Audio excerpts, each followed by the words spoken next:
Hi everyone!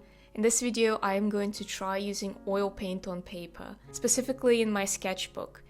I'm using this Strathmore 500 mixed media sketchbook for this experiment because it has quite a thick paper, and I'd recommend going for a thick paper because it won't buckle as much when you prime it.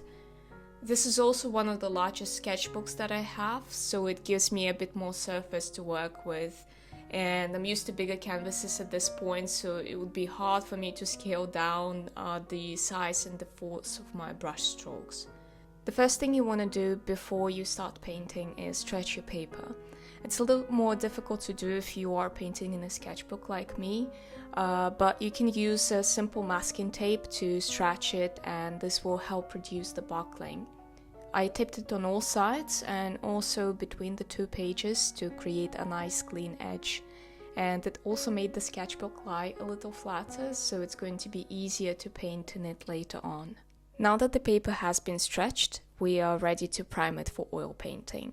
For this experiment, I'm gonna compare two different methods. On one side, I'll just use gesso, and in theory, using gesso alone should be enough to isolate the paper. But I decided to see if sizing it first will make a difference. So on the other side, I applied the layer of sizing paste, which is made of natural glues and resins, and it's typically used to size canvases, but it should also work for paper. You can also use rapid glue or gelatin to size your paper, but I didn't have either of those, so I'm just working with what I got. This sketchbook has very smooth paper, so it's very easy to get into the nooks and the crannies, and for this reason I guess that watercolor paper probably wouldn't be ideal for this. I sized the right page of the sketchbook spread and then added a layer of gesso on both of the pages. I also mixed in some raw umber acrylic paint into my gesso and toned both of the pages to get rid of the white of the paper. I usually do it for all of my painting because it's just easier to start out with a mid value. The gesso I'm using is by Liquitex, which is just a simple gesso I use for priming my canvases. It says on the bottle that it's best to wait 24 hours before painting on it, so I'm going to wait until tomorrow to start painting. Now the paper has dried, and you can kind of see on the side with just gesso on it that it has a bit more buckling going on. Meanwhile, the side that has been sized is a little smoother, but the difference isn't too noticeable, so I'd say that we are ready to start painting.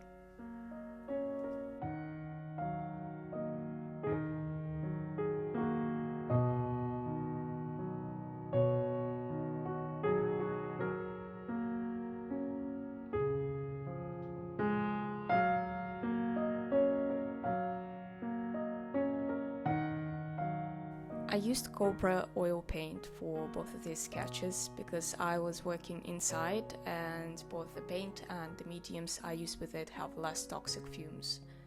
Even though it's a water mixable oil paint, it shouldn't affect the results of the experiment because it's still an oil paint. To make the spread more cohesive, I used a limited palette of titanium white, cadmium yellow, burnt umber, raw sienna, subgreen, and ivory black for both of these paintings.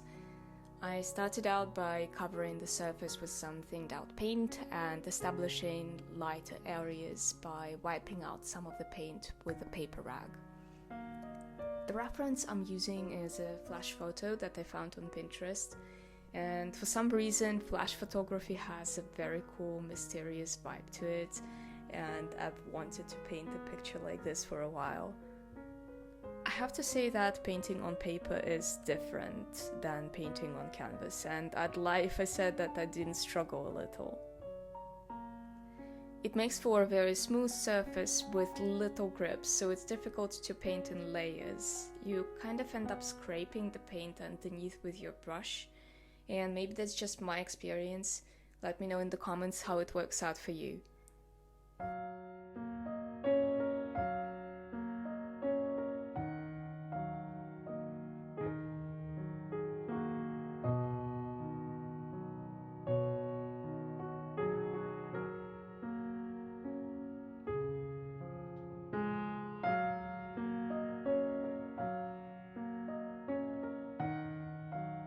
In general, I'm quite happy with the result because I wasn't going for a polished piece with these, but rather for a quick sketch, because that's what sketchbooks are for, right?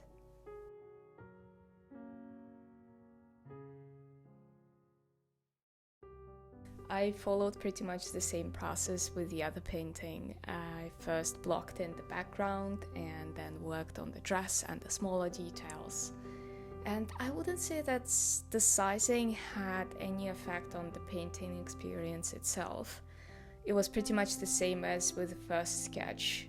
I spent about an hour on each of them, so they came together very quickly.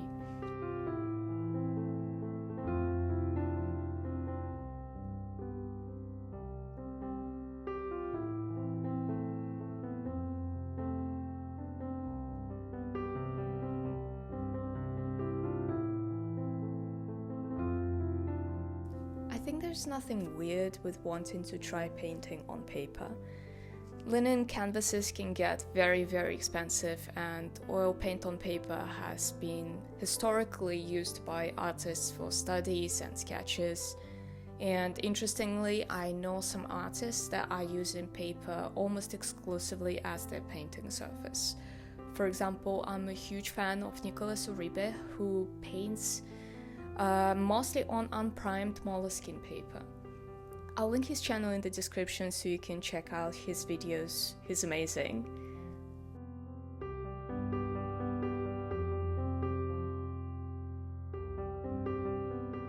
Now that both of the sketches are done, it's finally time for the most satisfying part, the tape peel.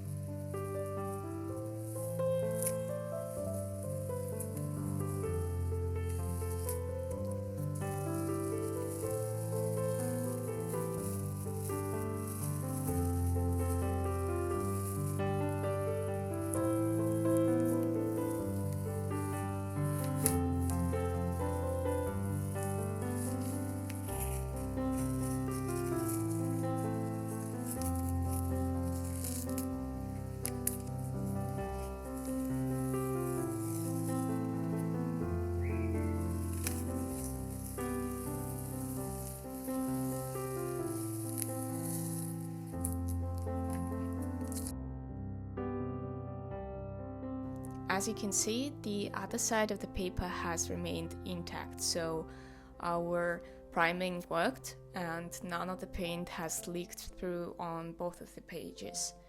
I think that the right side has a bit less buckling, but that's probably the only difference, so you can safely use gesso alone if you can't size your paper.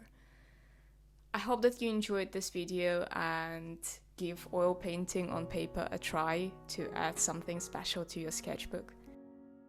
That's all for today, and I'll see you in the next video.